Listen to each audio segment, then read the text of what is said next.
Good evening, Oswego, and welcome to WTOP 10 Tuesday Night News, your connection to Oswego and beyond. I'm Barry Weigel. And I'm Marissa Sarbach. Today is Tuesday, October 18th, and this is your news, sports, and weather, all before the first commercial break. Let's take a look at your top stories. 10 News starts now. Police near Washington, D.C. say they found a body they think is a missing 11-year-old boy. A search team found the remains in a wooded area this morning. William McQuain has been missing for more than 2 weeks. An Amber Alert was issued after his mother was found dead in her apartment. The main suspect, the child's stepfather, is in police custody in North Carolina. He's awaiting extradition to Maryland. Surveillance video from October 1st shows the man and McQuain entering and leaving a Montgomery County storage unit. A police spokeswoman says the clothes found on the remains do match the clothes worn by the boy in the video. Freed Israeli soldier Gilad Shalit arrived safe and sound in his northern Israeli hometown this morning. The man had been in captivity for more than 5 years. The exchange deal has been controversial. Freedom for Shalit in return for the release of more than 1,000 Palestinian prisoners in Israeli jails. A majority of Israelis support the move. The newly released prisoner will begin a period of recuperation, one that his family hopes will help him start a new life after captivity. Well, it was a little bit of a chilly day outside. It certainly felt like fall. Yeah, it definitely was cold. And now we'll check our current conditions outside with meteorologist Robert Camille. Robert, what's it looking like out there? Thanks, guys, and good evening, Oswego. I'm meteorologist Robert Camille here with a quick look at your weather forecast right outside the campus center. Currently on the lakeshore, we have a temperature of 50 degrees. We just had a really quick shower pass through, so the ground's still a little bit wet. We might see a couple more sprinkles later on tonight. Humidity is at 74% and the air pressure is at 29.89 inches and rising. Taking a look at your IntelliCast radar, you can see that there's a weather system working its way through western New York, passing through Rochester right now. Probably will impact us around midnight, I'd say 1 o'clock, but hopefully shouldn't last much longer than an hour or two. Now here's a look at your quick 3-day forecast. We got another weather maker coming in from the Ohio River Valley. It's going to stay with us for a couple days, at least for the next 3. Will Parents' Weekend be a washout? I'll have your full forecast coming up later on in the broadcast. Back to you in the studio. Thanks, Rob. Alabama's tough new immigration law is causing concern for law enforcement officials. They worry that people being arrested because of the law could result in overcrowding in jails. Adrian Pittman reports. For Homewood Police, doing their day-to-day job is typically how the department comes in contact with undocumented citizens. It's their driving actions that draw our attention to them. By doing those actions, just this weekend, 5 illegal immigrants were arrested. Keep in mind, these people generally are being arrested for something else in addition to being an illegal alien. Normally, after an arrest, the longest a person could stay in jail is a week. But if they're an illegal immigrant, that stay could be longer. It usually takes the Immigration Customs Enforcement 3 days to come and pick up the immigrants. ICE has been very prompt once the local charges have been disposed of through the court system. The Homewood Police Department can only hold 24 prisoners. Right now, the jail is functioning okay. But Chief Jim Robertson says if his officers continue to make more arrests, this could get out of control. If they don't pick those up in a timely fashion, those subjects, in addition to ones that are not illegal aliens, that are in here on other charges, if that backs up, it could cause an overcrowding problem. And Chief Robertson says that's playing in the back of his mind. It would concern any chief of police, and I think if you talk to them, that would be probably their chief concern. Robertson says he's working diligently to make sure this problem doesn't spiral out of control.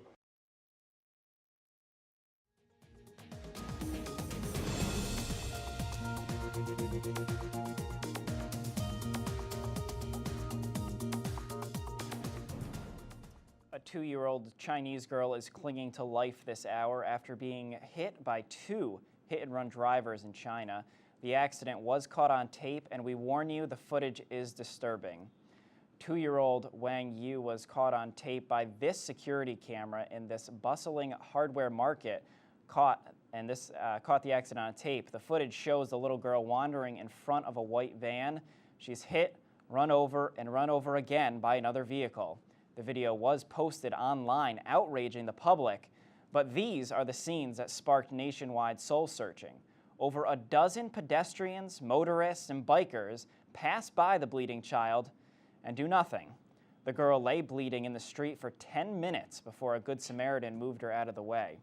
According to hospital officials, Yu is in critical condition. Hillary Clinton has made an unexpected visit to Libya today. She planned to offer U.S. medical assistance for those wounded in the fighting. Clinton offered congratulations to the country for the end of the 42-year dictatorship. Regarding the dictator, Clinton told the reporters, "We hope he will be captured or killed soon." The former dictator's whereabouts are unknown, but Libya isn't worried. The Libyans are waiting to build a better future for themselves, for their children, and for their country. The MLB season winding down. We have the World Series all set to go tomorrow night. Yeah, that's right. And now we'll see what's going on in sports with Calvin Brown. Thanks, guys. The 2011 World Series is just about set and ready to go. The Cardinals and Rangers will square off tomorrow night at 8:05 sharp. Chris Carpenter will get the first start for St. Louis, and C.J. Wilson will go for Texas. Cardinals' Jimmy Garcia, Kyle Lohse, and Edwin Jackson will follow Carpenter, while the Texas has only named one other starter, Colby Lewis. But Rangers GM Rod Washington stated to reporters that he's considering moving ALCS MVP Nelson Cruz from batting 7th in the order. He's unsure where to put him, though. Nelson became the first player to hit 6 home runs in the playoffs while driving in 13 RBIs. That's it for now. Stay tuned for my full sports update, but for now, I'll send it back to the desk.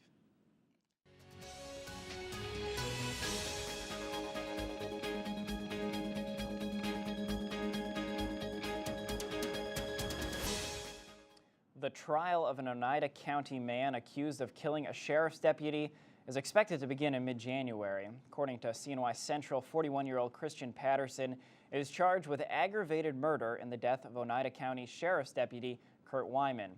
The 24-year-old deputy was shot and killed in June following a 6-hour standoff.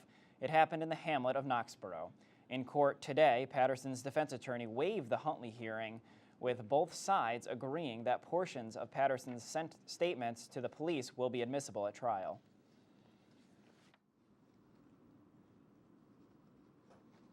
A call is out to all volunteers to stay involved as the St. Marie Museum gets some major changes and cutbacks. Museum goers will notice the big changes as Christmas Around the World, the popular exhibit that's done in conjunction with Lights on the Lake, is canceled for this year. John Anderson, the volunteer director of operations for the museum, says the goal is to make sure that the history and traditions of the museum are not lost in the transition.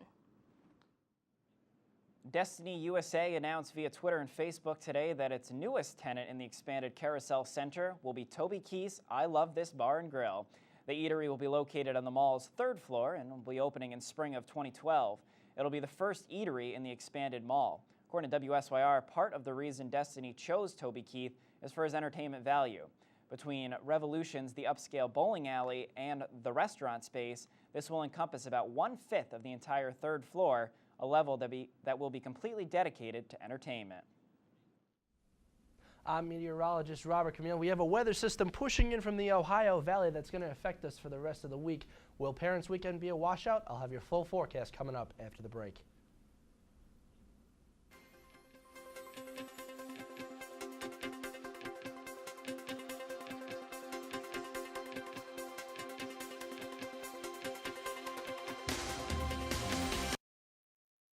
Oswego MBA program, helping you achieve your goals with a customized curriculum developed with flexibility in mind. Take classes year-round, full or part-time in Oswego, online or at the Metro Center in downtown Syracuse. More information is available online or by calling 315-312-2911. See top media experts predict the future of mass media.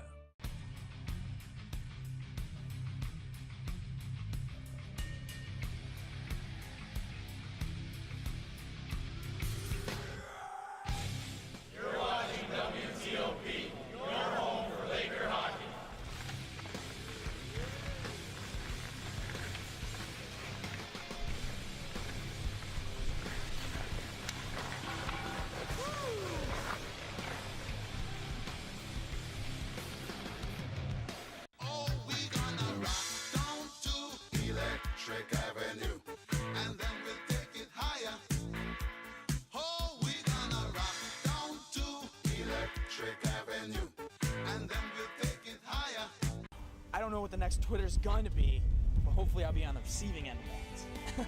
See top media experts predict the future of mass media. Hi, I'm CNN's Rob Marciano, and you're watching WTOP 10, your television station.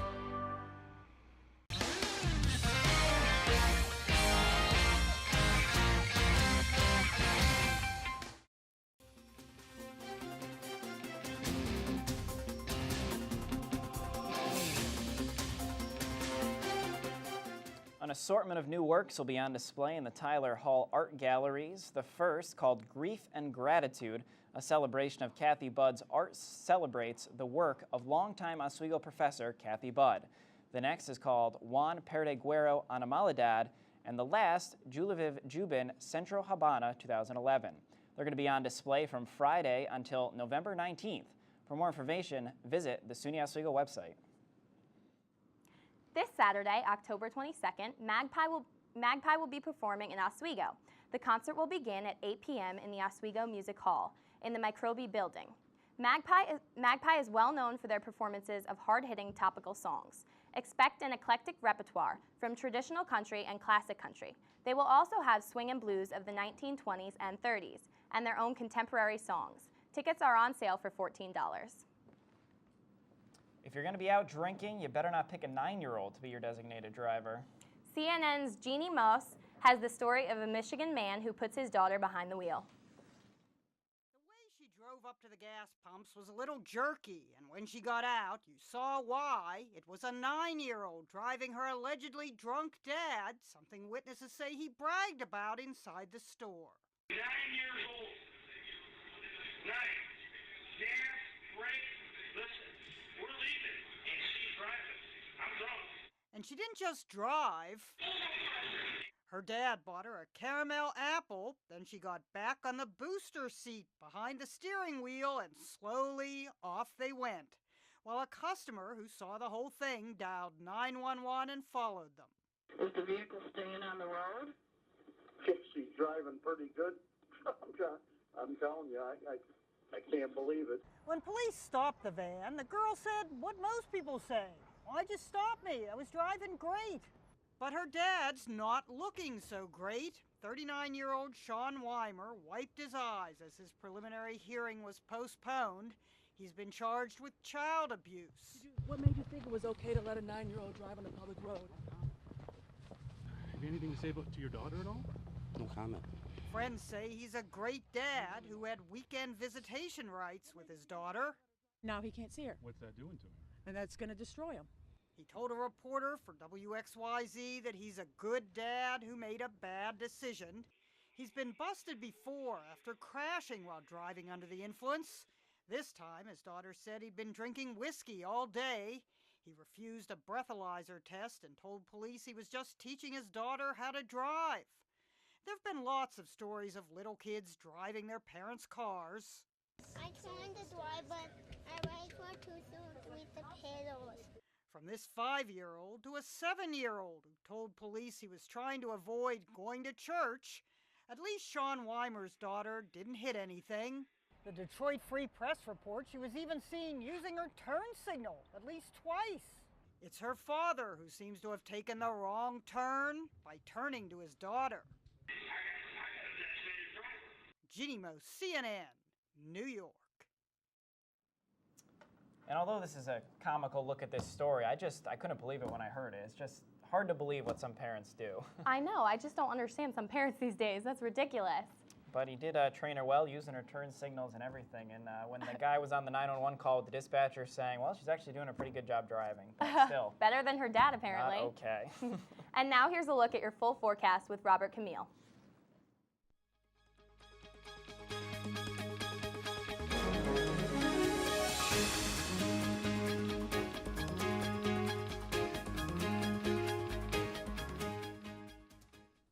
Thanks, guys, and good evening once again. Oswego, I'm meteorologist Robert Camille here with a full look at your weather forecast on the lake shore. Currently outside right now, we have a temperature of 50 degrees.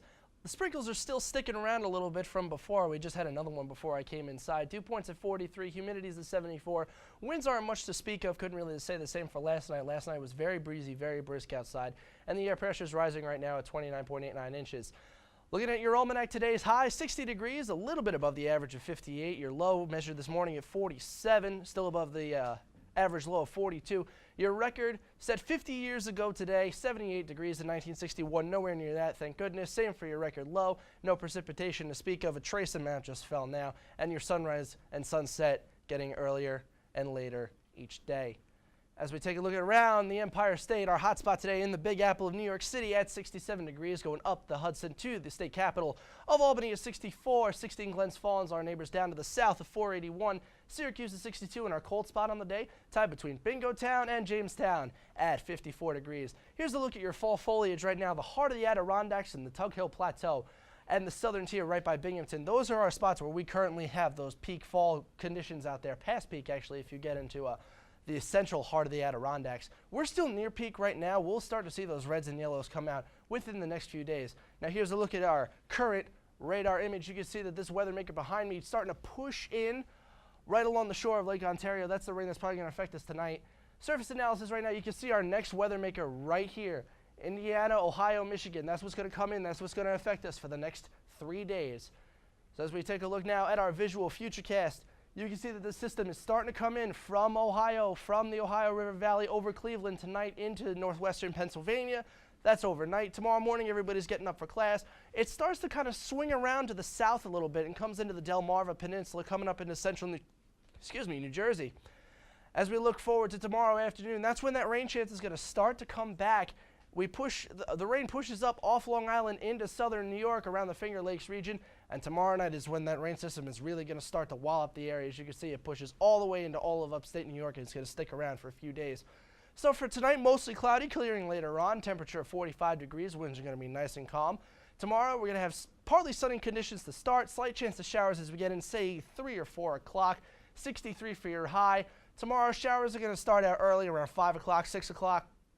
Steady rain's going to move in overnight. 53 for your low. Winds are going to pick up out of the east at 10 to 20 miles an hour. And here's a look at your extended forecast. You can see that this rain sticks around Wednesday and Thursday. Friday is going to start to clear up. Saturday and Sunday for Friends and Family Weekend looking very nice. Now, I put that little graphic in there on Monday because we're not really sure if we're going to get some residual precipitation or if it's just going to be cloudy for the remainder of the day. Well, that's still good to hear. At least it won't be a complete rain out. Got to give the campus, got to make it look good for when the parents are here. Yep, got to make it look good for everybody who's coming up to visit. Yeah, definitely. I'm really glad that the fall colors will be out on the trees, too, because I'm really excited to see that in Oswego, and I'm sure my parents are, too. Yeah, that's a true sign of fall. We're almost at that point, but we're going to get there over the next, I'd say, 6 or 7 days. We're going to hit those peak leaf conditions. Yeah. All right. Thank you. No problem. When we come back, we will have Erica Grill with your Twitter update. But first, here's your late night menu.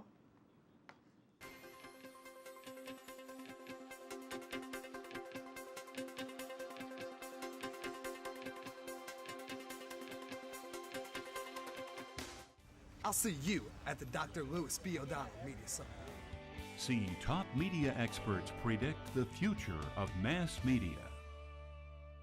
Hi, I'm CNN's Rob Marciano, and you're watching WTOP 10, your television station. The Oswego MBA program, helping you achieve your goals with a customized curriculum developed with fflexibility in mind. Take classes year-round, full or part-time in Oswego, online or at the Metro Center in downtown Syracuse. More information is available online or by calling 315-312-2911.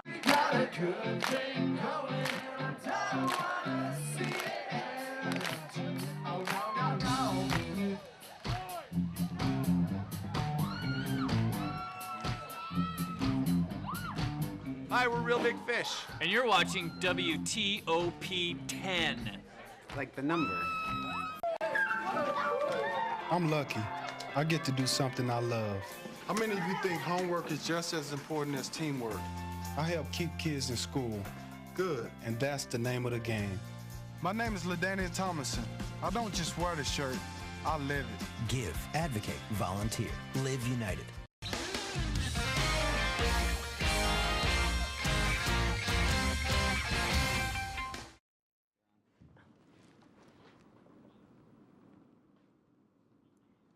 Learn what's hot in Twitter news. Here's Erica Grill. Thanks, Marissa. YouTube's Twitter account tweeted a video today of a professional wrestler interrupting a wedding. They tweeted, quote, wrestler prank because what would a wedding be without some loudly voiced objections? The video depicts a planned prank of a professional wrestler sharing his objection to the marriage by attacking the groom and groomsmen. The video by YouTube user Improv Everywhere was uploaded on Monday and already has over 150,000 views. They said besides the bride and groom, only the officiant and groomsmen were in on the prank. Twitter user @WeBlogTheWorld tweeted today about a new type of bicycle made out of nylon. The separate components of this environmentally friendly bike are printed, yes, printed, out on thin sheets of nylon in a process similar to 3D printing. WeBlogTheWorld reports the bike is 65% lighter than a standard aluminum bike and uses 1/10 of the materials. Though made out of nylon, it is reportedly as strong as steel. WeBlogTheWorld says, quote, "While the bike was produced as an exercise to prove what was possible with this type of technology, who knows, we might be cycling them into the next decade." A video from the 90s leaked Monday of Republican presidential candidate Herman Cain singing a parody of John Lennon's famous song, Imagine, called Imagine There's No Pizza. The video shows Cain on stage at an unknown venue. He begins singing, Imagine There's No Pizza, I couldn't if I tried, eating only tacos and Kentucky Fried. The video inspired Twitter users to create their own parody song titles using hashtag HermanCainPizzaJams. One of those suggestions includes one by user @CaneStaff, Give Pizza a Chance. Also, user @LaurenBand suggested another one, Bites the Crust. Remember, if you want to share your tweets on WTOP, @reply my Twitter account @EricaGrill WTOP. That's ERICAGRILL WTOP. I don't know about you guys, but I checked out the rest of these tweets about the Cain pizza songs, and they're just hilarious. I mean, I don't know, did you guys see that at all on there? I did. I thought they were really funny. Yeah, I was glad I saw your video beforehand. I mean, Herman Cain's getting to be known as someone as a loose cannon, and I mean, this just really plays to it. But, absolutely. It's very funny. You have to watch the video. Thanks, Erica. Let's take a look Thank at you. state news.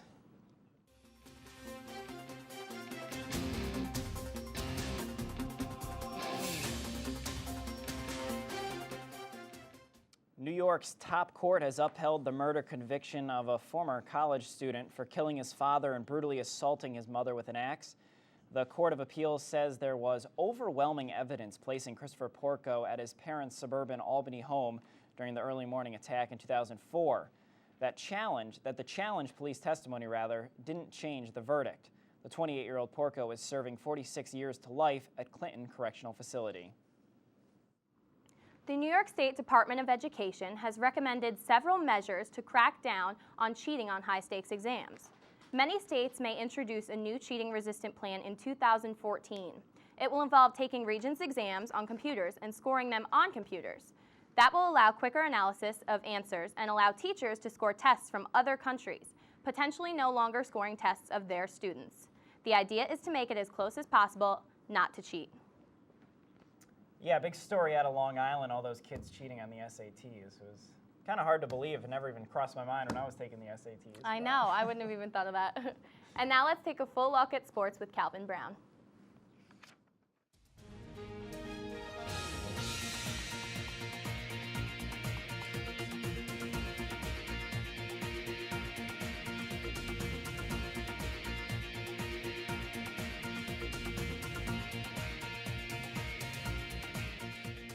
Thanks, guys. The Jets had much to prove this week after losing 3 straight games. Let's see how they did against Dolphins last night. Matt Moore will get the start for Miami since Henny was done for the season. For the first quarter, 8 minutes left to go. Moore drops back and throws a pass to Brandon Marshall, but it's picked off by Darrell Revis, and he can go all the way. 100-yard touchdown interception. He finished the game with 2, with 3 on the season. Then in the second quarter, under a minute and a half remaining, Mark Sanchez drops back and decides to take it in for himself. The score is now 17-6. Jumping to the fourth quarter with 12 minutes remaining, Sanchez drops back and throws one to Santonio Holmes, and he shakes and bakes and finds his way into the end zone for a 38-yard touchdown catch. The Jets go on to win with a score of 24-6. In other football news, Bengals owner Mike Brown finally gave in and decided to trade quarterback Carson Palmer to the Oakland Raiders. Brown admitted that he didn't want to reward Carson for holding out on the season for so long, but he couldn't refuse what the Raiders were offering. Oakland offered a first-round pick in next year's draft and a second-round pick in the 2013 draft. But get this, the second-round pick could potentially become a first-round pick if the Raiders win a playoff game this season. Palmer was acquired just after Jason Campbell broke his collarbone this past Sunday's win against Cleveland.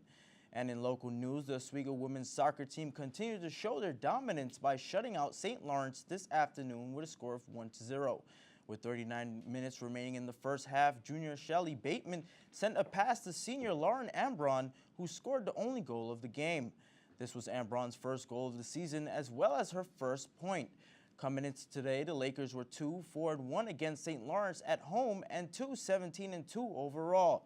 They improved their record to 9-7 on the season and faced their next match against Cortland in the conference finale. That's it for sports. I'm Calvin Brown, and I'll now send it back to the desk. All right, we'll be right back with a check of the lighter side of the news. And when we come back, an 8-year-old may be giving Nicki Minaj a run for her money.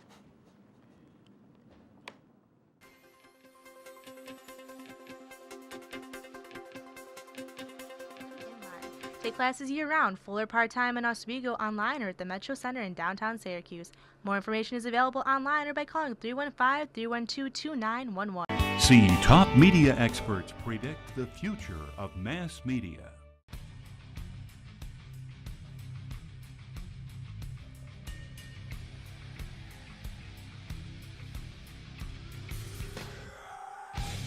You're watching WTOP, your home for Laker hockey.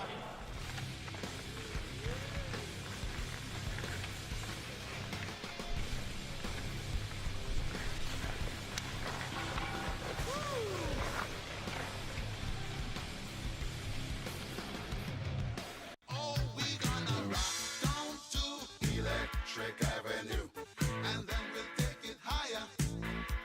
Oh, we're gonna rock down to Electric Avenue, and then we'll take it higher.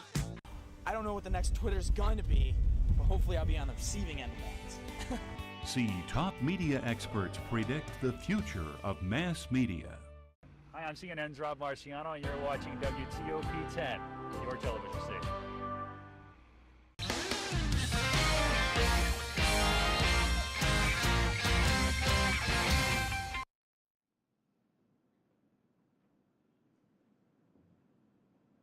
Hackers replaced Muppets with explicit sex videos on the YouTube page of Sesame Street.